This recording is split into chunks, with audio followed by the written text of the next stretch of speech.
You are listening to the Creative Talks podcast, presented by the Architectural Authority magazine. I'm an advocate for the architect to be a thinker, a voice of the future, and to bring the value that we have as sort of Imagineers, the people that sort of could imagine what it will become and what is already starting to happen. The visualization is very important, and the education of communities is very important. I think the architect is a perfect position to educate, to communicate, to advance in a positive way, right? I don't believe that we're in the doom and gloom phase of the world, I think that architects are in a position to be optimistic, to be futuristic, and to basically promote good solutions, and to bring that value to humanity and to communities and so on. This video is brought to you by the Stones and More Group, a leading wholesale distributor with over 2 decades providing top-quality porcelain, ceramic, slabs, mosaics, panels, and building materials, crafted to transform any space.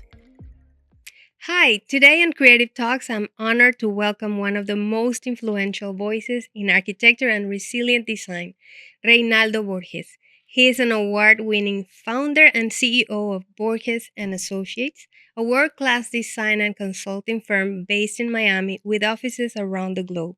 Over his 33-year career, Reinaldo has left his mark on skylines across the U.S. and internationally, with more than 100 completed buildings and a portfolio that spans luxury high-rises, 5-star hotels, mixed-use developments, and visionary projects that blend beauty with sustainability.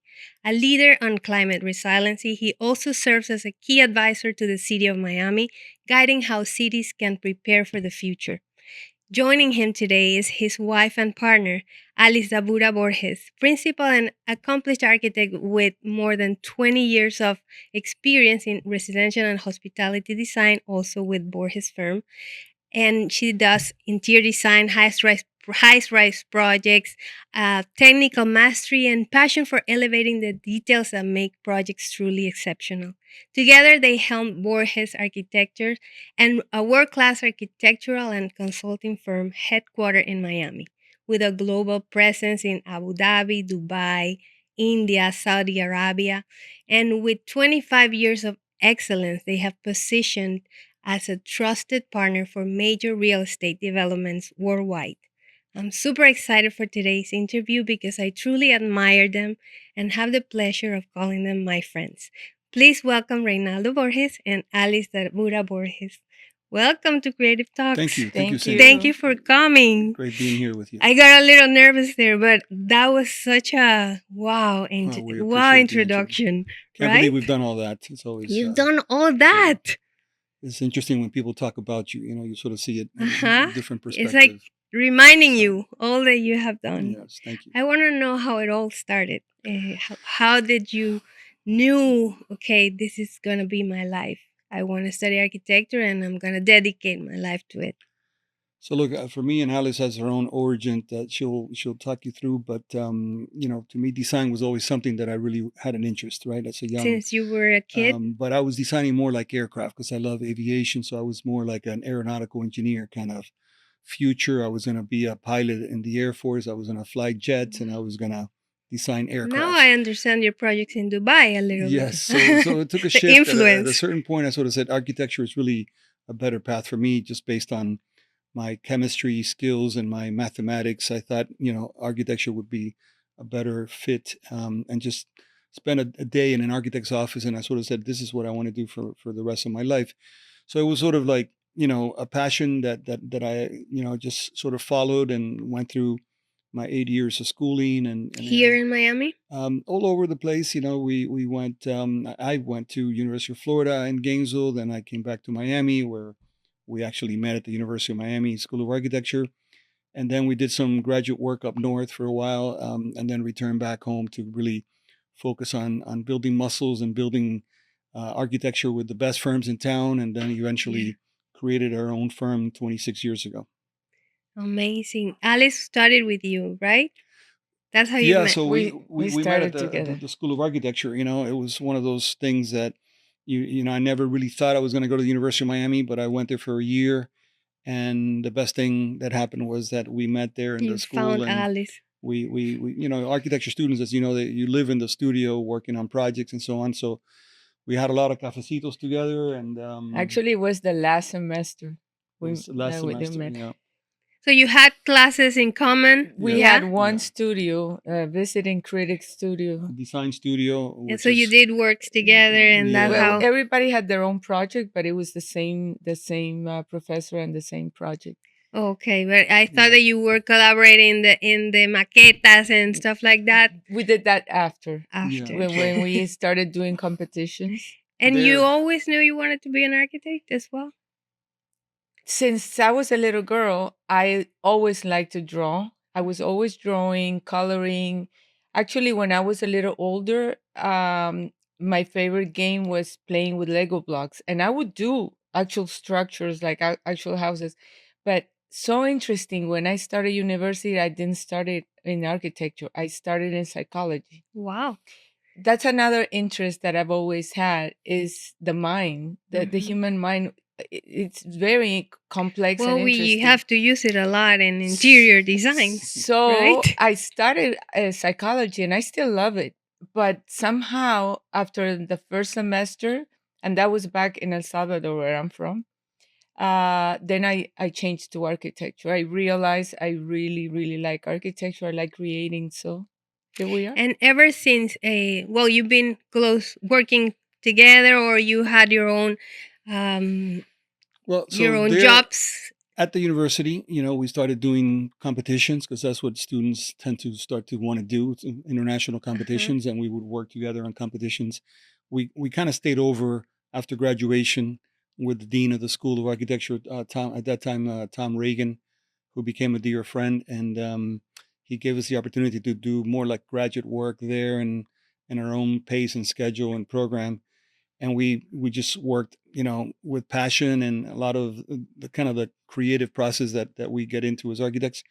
And within a year we were married, and it was something that happened fast, right? Because we knew where we were in our lives, and I think we clicked, and I think we complement each other. I think it's important that she's a psychology major, originally, because it helps it helps, helps. not only in the profession but in any in relationship. life. And Yeah. But to answer your question, no, we worked in different offices before we started our own. Okay. So you had your own experiences. We had you our own experiences. Yeah. well, look, I mean, and I think you've experienced that. So you have little ones, and then Mhm. we wanted her to be with the little ones up Yeah. front, at the beginning, so that those were years where we did a lot of projects at home, but I was working full time and she was working full time with our kids and making sure that they were attended to, and so on. And eventually the kids grow up and she was able to dedicate more and more time into the office.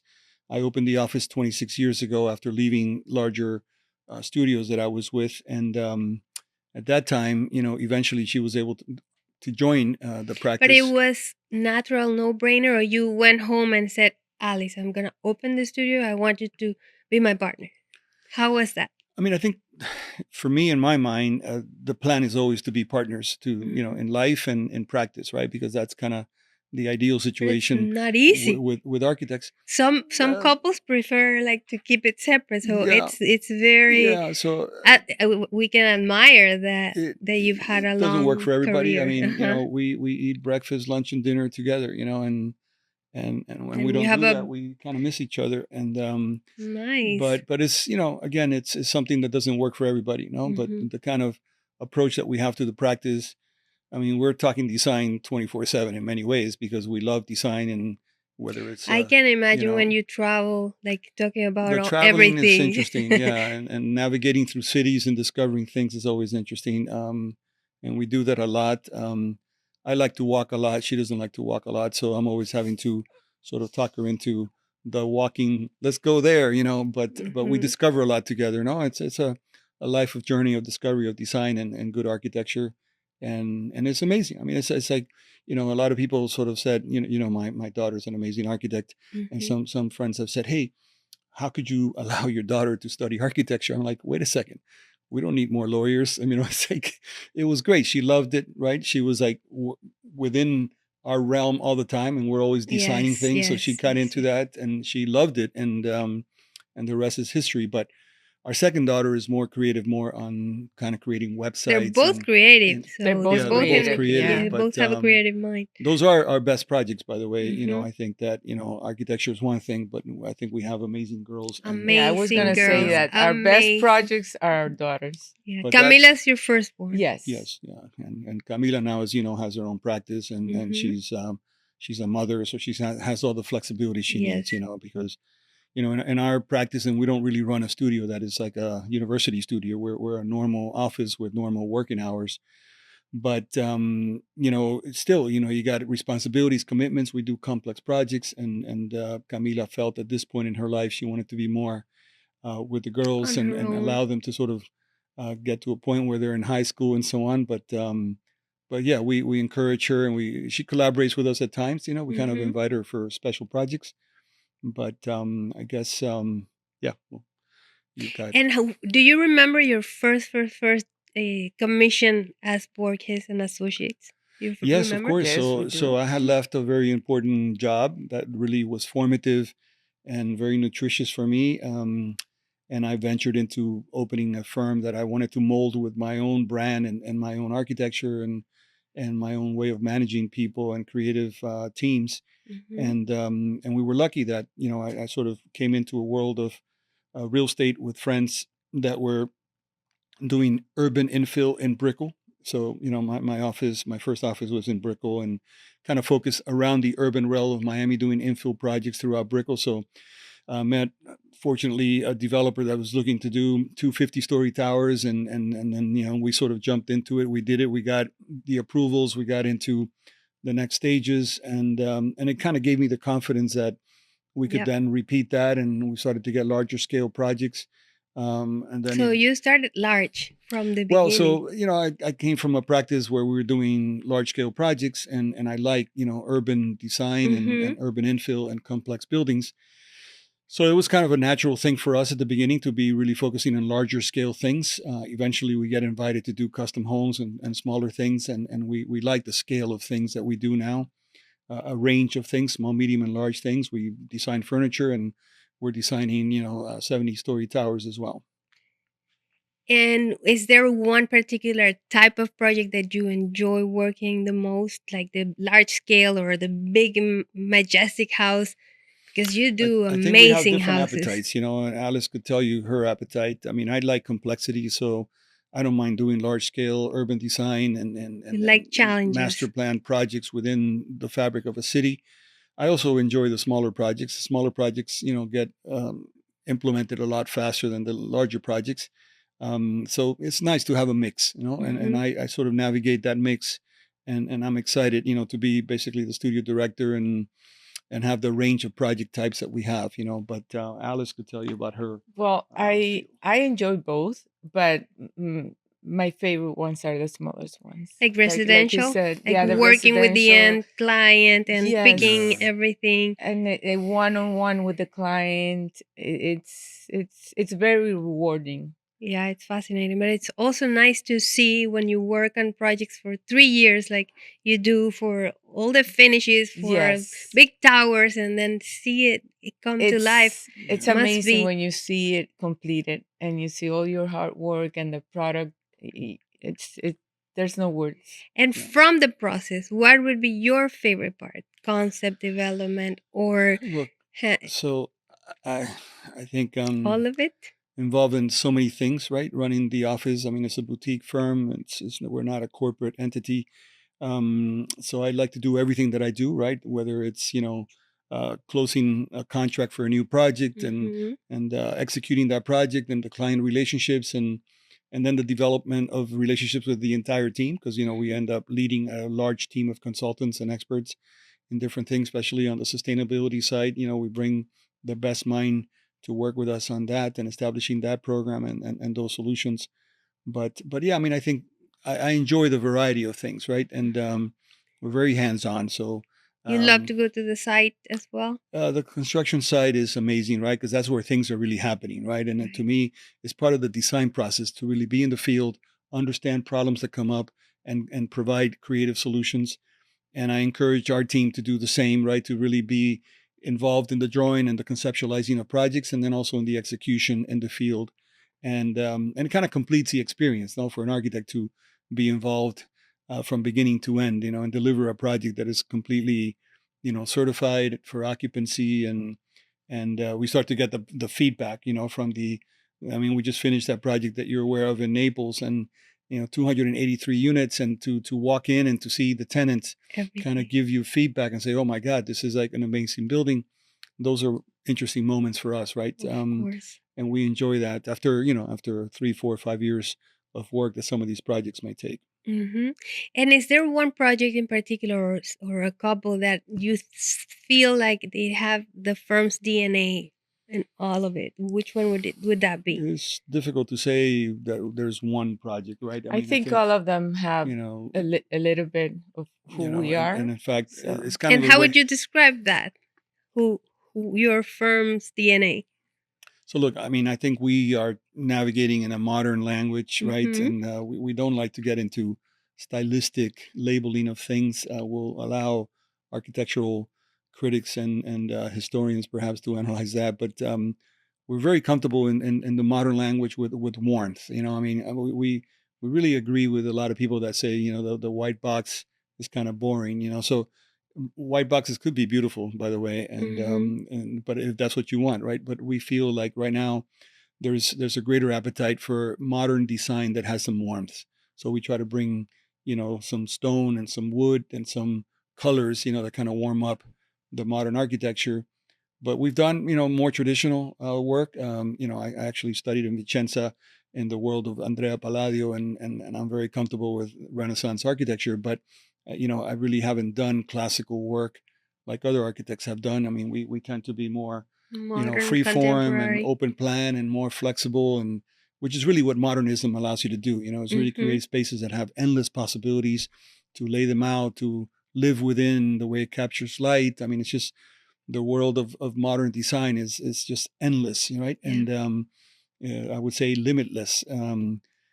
Classical is classical, and there's always room for that if that's what you like to do. I mean, it's the way I also enjoy music. Whether you're listening to rock and roll or classical, it Yeah. could all be amazing. But you had a period of time that you worked in Abu Dhabi and Dubai, and those were totally different designs. Well, so look, I mean, the only reason that, Dubai and Abu Dhabi became a place where, everybody landed, right? Like the Marines landed, and everybody, all the architects parachuted into this environment, is Mm-hmm. because every single project was like, give us the best project possible, the most unique project possible, Mm-hmm. the most amazing ideas possible. And for architects, that's like, putting a kid in a candy store, but, I mean, Dubai is the place that has good buildings, and it has some pretty horrific buildings as well, because sometimes kids cannot be left alone for too long. Sometimes you need to be sort of disciplined by certain criteria. I was always advised in Dubai and Abu Dhabi and Saudi Arabia to remind the clients that I was coming from Miami, because Miami has always been known for a more disciplined environment to create projects that are more buildable and I guess more commercial, if you will, and I was competing with architects from London and Sydney, Australia, and other places where they came with, detailing and materiality for bigger buildings that was very expensive, and so a lot of learning during that Was period, there to was kind of. that a fun experience working It over was there? it was an experience. No, I mean, it's 14-hour flights every 2 or 3 weeks. Yeah. Thank God that Alice was very supportive, because we had small children growing up, and I was away in all this journey to the Middle East a lot. But yeah, it was encouraging because we were getting involved with amazing opportunities that were actually getting implemented, and it was thriving, right? And 2008, 2010, everything stopped. I mean, I saw something that I never thought I would see, which is really a city that is thriving and reinventing itself 24/7, just absolutely stop. And the world economic crisis was responsible for that. So I had to sort of retract, refocus, restructure, immerse ourselves back into Florida and the United States in general, doing works throughout the states, to kind of level off and move on, right? Because you have to sort of move on from experiences like that. But it was kind of interesting, because we put so much into building an office, in the Middle East and building relationships, right? Because Yeah. that's what it's all about. And then we had to sort of remove ourselves from that Go and back. refocus because everything stopped, you know. Yeah. But yeah, it was a lot of interesting moments in architecture and experiences and people. I mean, the people that you meet in the Middle East and, you know, the kind of warmth and reception to architects and so on. Turns out the Borges in Arabic kind of means towers. So I was always known as the architect of towers, which is fine with me because I love to do towers. Mm-hmm. But, you That's know, the name Burge. Burj, that's where, Okay. you know, Burj Al Arab and all these wonderful buildings that are iconic. We did one in Jeddah that was really amazing. But it only made it to the design side because then the world economic crisis, everything stopped, you know, Happened. and the projects Mm-hmm. get abandoned, you know. So we get our hearts broken a lot in architecture, you know. But you got to Yes. stay at it, got to stay very persistent, very optimistic, That's good to you know. have a psychologist at home. Yes, indeed. It's good to Yeah. have her. I go to counseling over here, you know, Right. and she gives me comfort, Uh-huh. and it works. Look, you know, I She, think it's a balanced, collaborative type of marriage, you know, that yeah. really works for us. And Alice, very creative. I was looking at a bar that you did inspired in a boat. Tell me about that one. Oh, that was an interesting bar. Uh-huh. Yes, we wanted to create something sculptural in the terrace because it was such an object in this open terrace, and not Where just was this house? in Miami Beach. Uh-huh. So, So it made all the sense. The White Side House. yes, Yeah. I did not say the name, but and Yeah. so it came out really nice because it's soft shaped. And so when it's not used as a bar, it's a beautiful It's a sculpture. sculpture. Yeah. It's also lit up. I mean, it's fiberglass, so it's very durable. And you could change the colors, and so it worked out really nice. Amazing. I saw it. And what has been your favorite project so far? We don't have, at least I don't have one that it's One. my favorite because in every project we enjoy it from beginning to end. You put your soul all the Yes. time. And then when you see it from the beginning, when you do the first sketches, and then it starts getting built, and then you go to the site. But there has to be one that's special because Camila talked about that one that she worked with you in all the lobbies and all the interiors. She had one that she did with you, and she was super proud of it. Probably Ascent. Yeah. Yes. So one of the great things of what we're doing right now in the firm is that we incorporate the architecture with the interiors, and we're using Revit, you know, as a delivery process with BIM 360 as a collaborative tool.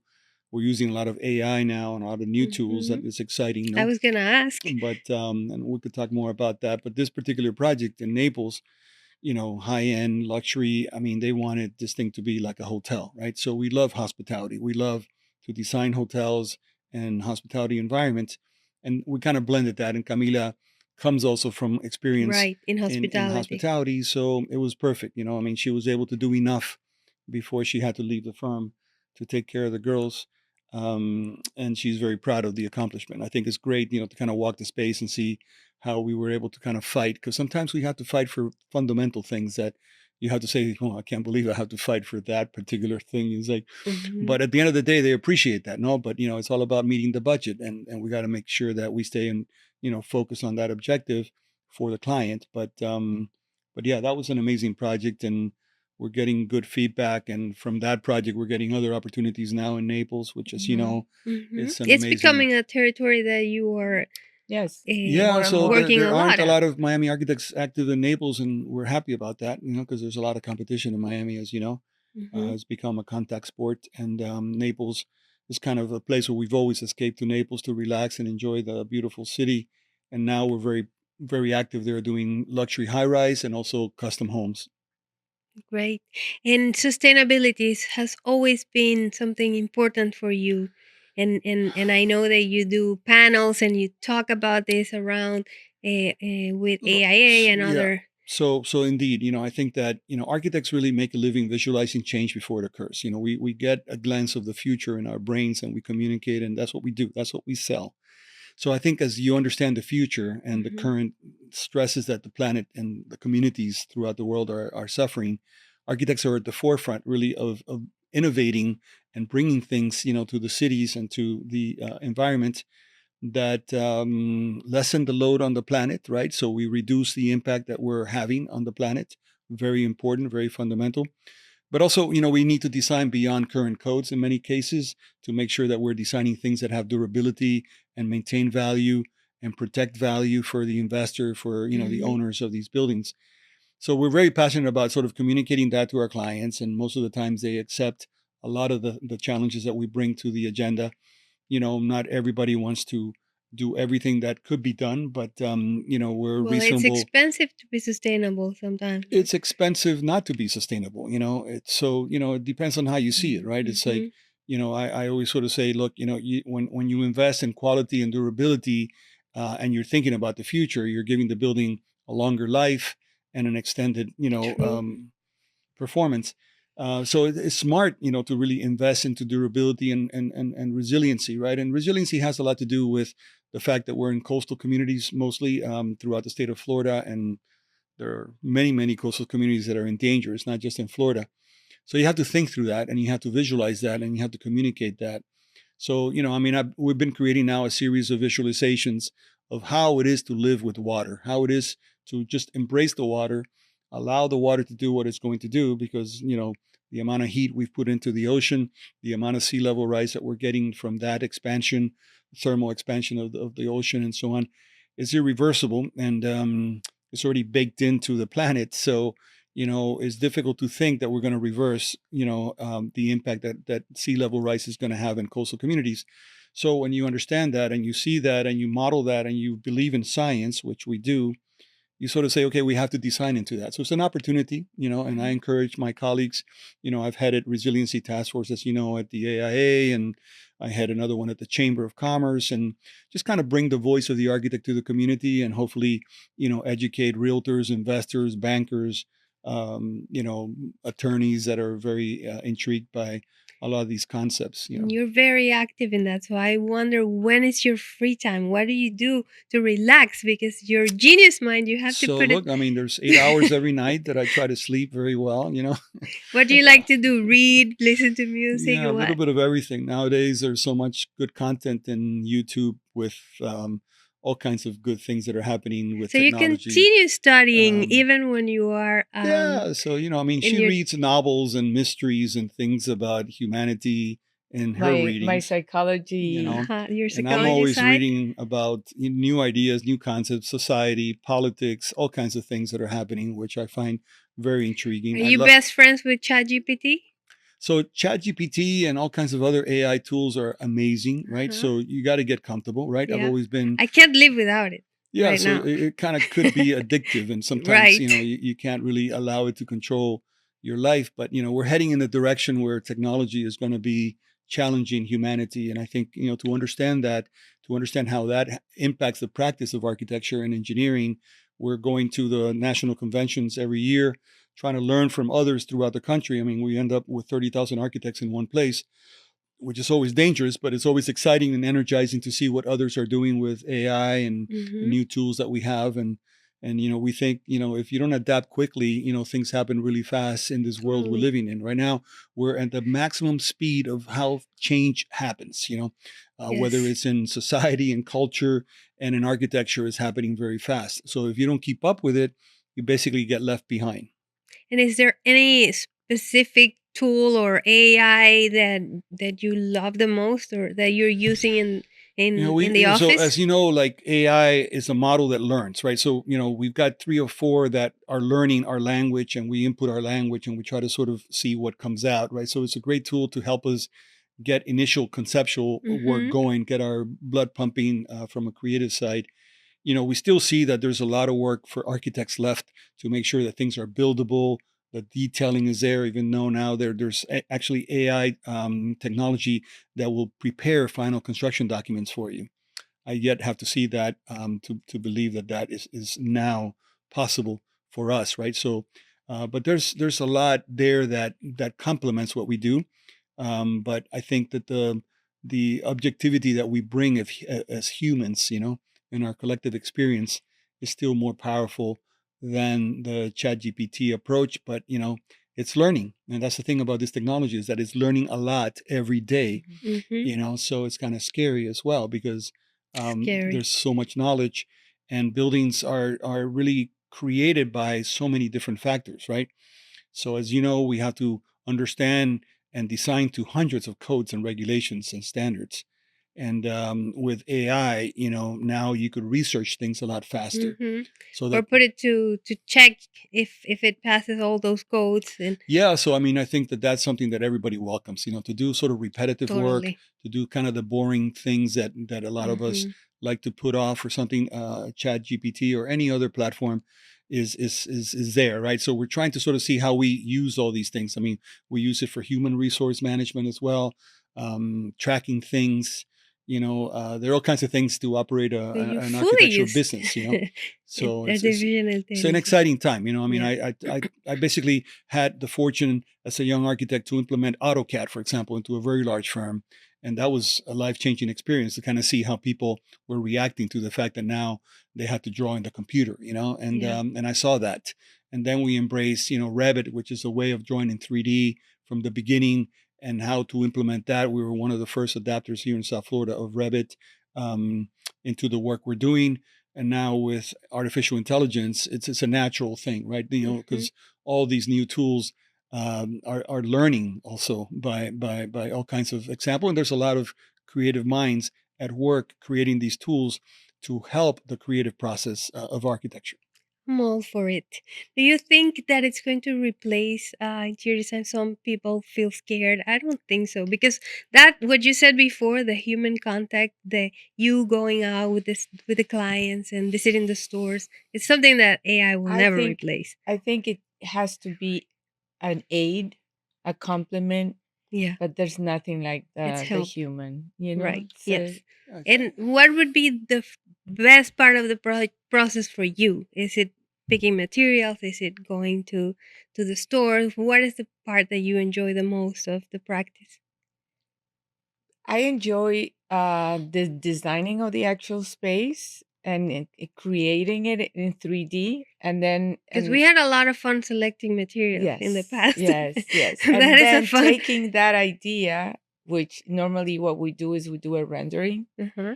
see how everything fits Works together, and together. then we go with that rendering, with that idea, and we select the finishes, the plumbing fixtures, Mhm. the lighting, and see how it all gets put together. And then once it's installed in the actual house and you see it, it's so rewarding. I'm intrigued of your Sundays. How is it talking in family when you all love the same, right? Is it always about color and textures and buildings We and try to and art deviate, but at or the end we end up talking about the That's same more like thing. Friday nights and Saturdays, because in the way that our lives evolve, right? uh-huh. Sunday ends up being sort of time that we dedicate to our parents, and Okay. and we tend to spend it more like that, and we keep design off the agenda. But So with the kids it's Friday night, well, I mean, we Saturdays. we again we have breakfast, lunch, and dinner together, and we spend a lot of But time. So even with the girls because they like what the same style, the Especially if same we're with stuff. Camila, then Hmm. it's three The architects conversation together. it's all about yeah, that. and now we think Camila's daughter, seems to She's be inclined. very creative. She's very creative. So we'll see what happens there. But going back to sort of interior design and tools and the way we do what we do now, right? So we are testing now AI tools that allow us as interior architects to explore materiality a lot more in depth. Like in a matter of an hour, let's say you could explore 15 different things and provide, a curated selection to our Hmm. clients, not to confuse them, right? Faster. Because, you want to go to the client with 50 options, which she knows that sometimes I tend to be sort of option Driven. extreme, because, again, You with technology, yeah, you don't have to limit yourself to like one idea true. or three ideas. You could say, hey, you got these 15 options, but that could, backfire depending on the client, because some clients really Definitely. need guidance, Definitely. to Yeah. kind of get to a final solution. But it does open for us, the possibility of, like, sometimes you think, like we were talking about, that set in black, and does it work? How does it work with illumination? You could explore all this with all these tools, and it gives you a quick answer, and you don't have to Hmm. sort of assume. Right. So it reduces the sort of the uncertainty in some material selection and some things that you may say, well, that's crazy, but when you try it, you say, hey, Let's this is see kind of how it cool. looks. Kind of looks.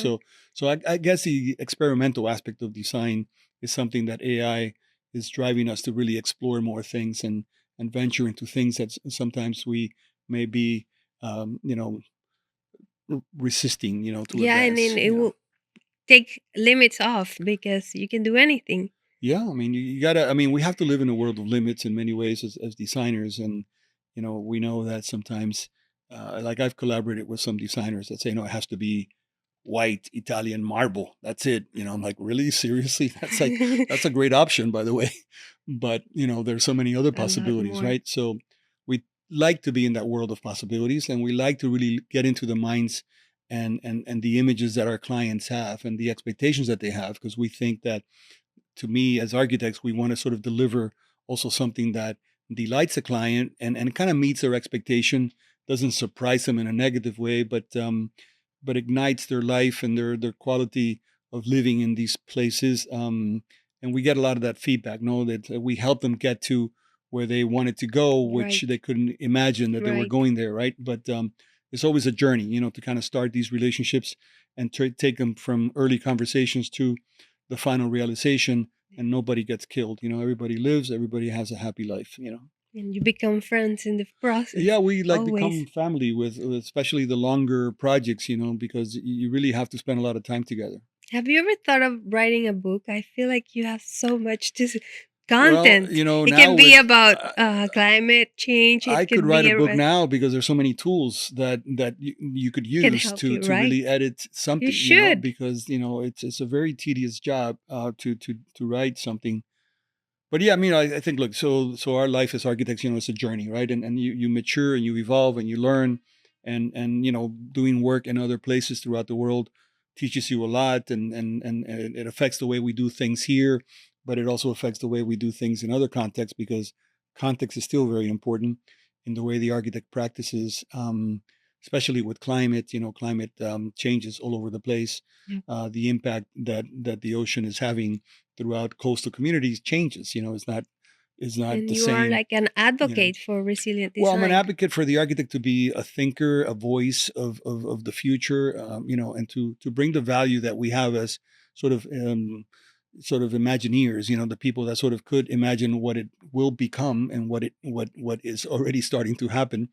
The visualization is very important, and the education of communities is very important. I think the architect is a perfect position to educate, to communicate, to advance in a positive way, right? I don't believe that we're in the doom and gloom phase of the world, and I think that architects are in a position to be optimistic, to be futuristic, and to basically promote good solutions, and to Hmm. bring that value to humanity and to communities and so on.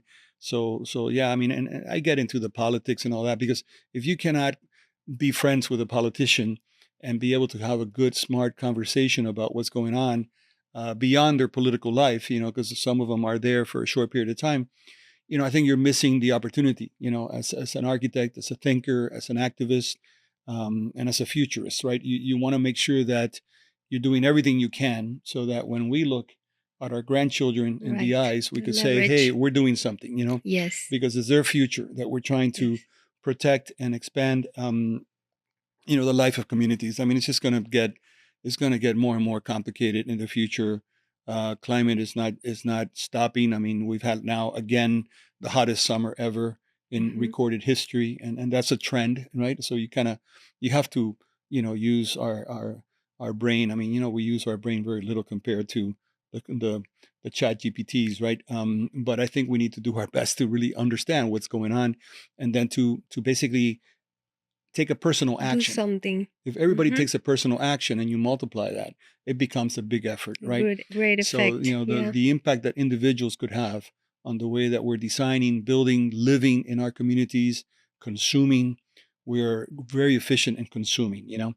and the Amazonization of the planet is a big deal for me as an architect, to see that it's easier and easier to buy more and more junk that we don't need, and that has a great impact on the environment and the way that we see the world evolving. And again, so there are all kinds of responsibilities that we bring as adults, and the way we live our lives, right? So it's like beyond being an architect, you got to think, what other Hmm. things could we do to influence the way that we're all sort of living, and the way that we could make an impact, Yes, in in the way that society. we advance society in many ways. So it's exciting times, because the more trouble, the more excited my brain gets. I'm into complexity, and I get Yeah, stimulated by I that. can see that. So And what is happening right now at the firm? What is exciting a project that you guys are so in? I mean, look, we're blessed that, we attract, some really interesting projects. Obviously for me, it's never enough, because, I'm always looking at the future, and the Hmm. fact that, we can't just be, stagnant thinking of what we have in the table right now to produce and execute. So we've got small, medium, and large projects. We continue to get luxury condominium projects. A lot of housing projects. We're doing even affordable housing projects as well, because we believe that we have to give back to the community that really needs to have housing that has distinction, and a sense of architecture. I remember you Um, showed me some of those. So you're still working on the. yeah, so I mean, that's an area. I mean, in South Florida, we need, thousands and thousands of apartments that are more in the affordable and market rate, and workforce housing category. So we're excited that, we're involved in those. At the same time, we're doing 40,000 square foot Hmm. homes that are just amazing, with LEED Gold certification, and we're now bringing in collaborators that bring expertise in what it takes to build a healthy home. What does that mean? And it really encompasses everything that we select in our interior environments that people have to live with, all the materials, the off-gassing, all the things that could make us sick without knowing, right? We could be in environments that are Yeah. making us sick, and we don't really know. So we're focusing in wellness, and also, of course, sustainable practice, so that the building performs as efficient as it can. We're integrating solar, and recycling waters for irrigation, kind of fundamental things, right? That Hmm. everybody should be doing to one degree or another. But you just said it. Everybody should be doing, but not everybody has put Mm. so much effort like you guys Well, in so look, I mean, and I'm a into this proponent of, subject. of the codes, right? So all architects are trying to deal with building codes, and sometimes building codes are sort of the minimum, right? It's the minimum standard. So you have to ask yourself, as an architect, and then as a developer, investor, whatever, it's like, what do I want to do with my project? How I want to contribute, to positive Exactly. change. And sometimes it does cost a little bit more money, for sure. But I think that it's It worth, has to be done. the Yeah. long-term impact and the valuation of things. I always sort of think, when you're spending a little bit more money to do certain things, you're also bringing more value to the investment, to the asset, to the real estate element of the deal, right? So I try to talk about that a lot, because I think, going the cheap way sometimes is destructive in many ways, and even though it may be saving you money, or meeting your profit motive, but we're just trying to create awareness on things that I think are important to architecture, and the way we try to practice it. And Borges and Associates has won awards for projects like Infinity at Brickell, the Loft at Mayfair. A lot of awards, recognitions. Is there anything at this point that the firm still would love to do that hasn't done yet? Like, I don't know, a mosque, or a building. So when I Like, was in the Middle East, we uh-huh. did get into designing mosques. I don't see any of those in my future right now, No. but you never know. I Something mean, that you um, would like to see in your future. What would it yeah. be? Look, if you ask me, what do you Like want to an do for the rest of your ambition. life, I would love to be more doing resorts and hospitality type projects, right? Because the mandate is always the guest experience, and what you experience in these places where people go to have a unique experience for a Hmm. short period of time, something that really enhances their life. Could be wellness focused as well. Right. So in the hospitality realm, where people are really traveling to get experiences that are unique and memorable, never before had, we did a project in Saudi Arabia in the Red Sea, which unfortunately we came in second place. That was that kind of project. It was sort of a fantasy project that was amazing, and unfortunately second place is second place. But it really opened us to that environment of creating amazing places in exotic locations, in great natural environments that are also stimulating. So I think that everybody, especially with AI, where I think the way we work and the intensity of work is going to change. We may actually end up with more time to travel, and have these kind of exotic experiences in resort Mm-hmm. places. So I think that that becomes an interesting Right. venue for us. And if I could have more of that, that would be great. But, we enjoy all the projects. The luxury homes that we're doing in coastal communities are amazing. I mean, we're enjoying that work as well.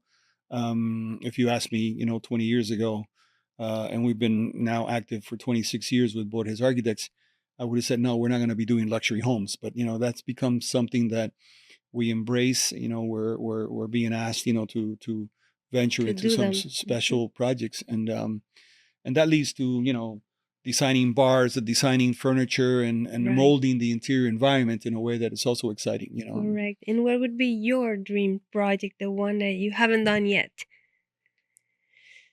Oh, that's Somebody difficult. said like a villa in the Mediterranean, something like that. What would be yours? I Or a, would or a, or an airport? What? I would Just love to dream. see his design of the floating city. Tell me about That that. that would be amazing. So, like a lot of people said, okay, so you're very passionate, you're all active on this issue of the future of the world as we know it. What are you actually doing, right? And besides, trying to affect code and modify codes that we design to, I started to do these sort of special projects that are sort of projecting into that future. So we're investing, it's sort of our research Mm. project at the firm, to really create a series of places that are informed by the context of water. I have a new Like podcast then. platform I cities. have a So new so yeah, podcast to we make we, we would love about that. to share that with you. And it's a work in progress. We started about 6 years ago to kind of create these things, and Hmm. one of them already got published in a book that a good friend wrote about climate change, and it really is a projective project. It's one that you have to understand the context in which cities are going to be evolving in the future, and then how do you live with water and how do you embrace that. I think we're still attracted to water, whether it's um, you know the kind of flooding that we're going to be seeing, or the natural environments that already exist. But yeah, I mean, I think that having these sort of projects of the future, we're creating a catalog of ideas that will allow us and others to explore this in the future as well. So I'm sort of promoting the idea of thinking into the future. And if every architecture Amazing. firm I'd love to invests a see little that. bit of time into creating these projected environments, could be interesting. So these are places that regenerate, power, and you grow your own food and you recycle your Wow. waste, and you do all the things that technology allows us to That do we used to nowadays. see in movies only, and now Well, it's coming closer we have to these floating happen. cities already that we call, cruise ships, and you sort of Mm-hmm. look at that as a typology, and you project that, and you elevate it. So, we've got a platform city idea that is sort of elevated. So no matter what the storm surge does, you're up above and you're really not affected for a period of You time. should talk with You know, Bezos or Tesla about all of these. Well, yeah, we welcome those collaborations. As you know, there are firms that are doing floating cities that are modular, that are advancing that with different investors in different countries and so on. So Right. there's a lot of that happening. Because We this just is have such a futuristic, but it's also something that's gonna happen soon. It's going to happen. It's already happening, Hmm. and we got to be creative the way we sort of work into it, and we have to embrace it. We can't I deny love it. it. Denying it is really probably the worst thing we could do. But you embrace it, you think through it, you take actions, and there's a lot of um, billion-dollar entities in this world that are already working on this, that are sort of guiding us, with significant investments in thinking through this and sort of creating these environments for the future. Can you believe it's been 48 minutes and we're getting to the end? And I still want to know your favorite music, your favorite book, your favorite city. At least let's close with those personal questions because Indeed. we want to know Mr. Reynaldo and Alice human side. So look, I mean, I think cities, I mean, we both love Paris. I mean, in Europe, there's so many different environments that are amazing, like, Rome and Barcelona. We have an alliance office in Barcelona that But is I wonderful. seen when you travel, because I follow your Instagram, that you love to post the hotels that you stay at, maybe because you really like the Right. architecture. So I think that you enjoy that part of traveling. Yeah, of course, discovering new places, and of Hmm. course hotels, allow us to do that. I think that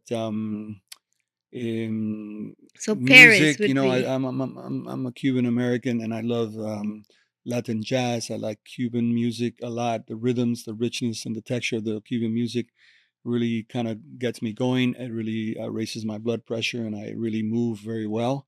So you I use could dance, music. right? You We could use dance. music for We could dance. creating, for So look, working. I always sort of think that architecture has a connection to music, Hmm. and how you look at rhythms and textures is all associated, you know, with the creative process in architecture. So I think there is a relationship between architecture and music, which some people have done theses and PhDs on this idea. And I think about it a lot, you know, because there's a rhythm to the things that we do. Yeah. And I always associate that with music. So it all depends on what music you're listening to. I listen to everything, and I have to wake up in the morning and put the music on right away. You know, it starts early in the day, and Good to know. I yeah. So didn't I know think we that. talked about And music, cities. You know, I think there's so many great books. cities. What do you read about? So I'm always looking at sort of books that talk about the human condition, you know, and how we are expanding and how we need to evolve and how we need to treat each other, because I think that's so important. You know, I think if we all would think about how we're treating each other, it changes a lot of things, you know. And sometimes we sort of think of the things that separate us or distance each Hmm. other. So I read a lot about that and the way things are evolving, you know, because really the nature of change has really been fast tracked now. So change is happening very, very fast, and I try to sort of keep up with that, you know, by reading some things or looking at some podcasts. The podcasts are off the charts nowadays. The quality of conversation is amazing, and it's 24/7. You're not Yes. just limited to 3 or 4 national news sources, but podcasts are being created with a lot of intelligent content. I think this, for example, is a good format, you know, for us Thank to you. come and communicate with you and your viewers and so on. So I think that The that's a whole good thing. idea is to show a little bit more or have a conversation with the rock stars in architecture and design in Miami. Yeah, and So look, we're blessed to be in Miami, right? So, you know, a lot of people say, "Oh, Miami, la capital del mundo." Look, I mean, it's an amazing place. yes. We can make it more amazing, right? We could always Hmm. make it more amazing, but you know, we're just trying to contribute, you know, to the city, to the culture, and expand it and enjoy the place.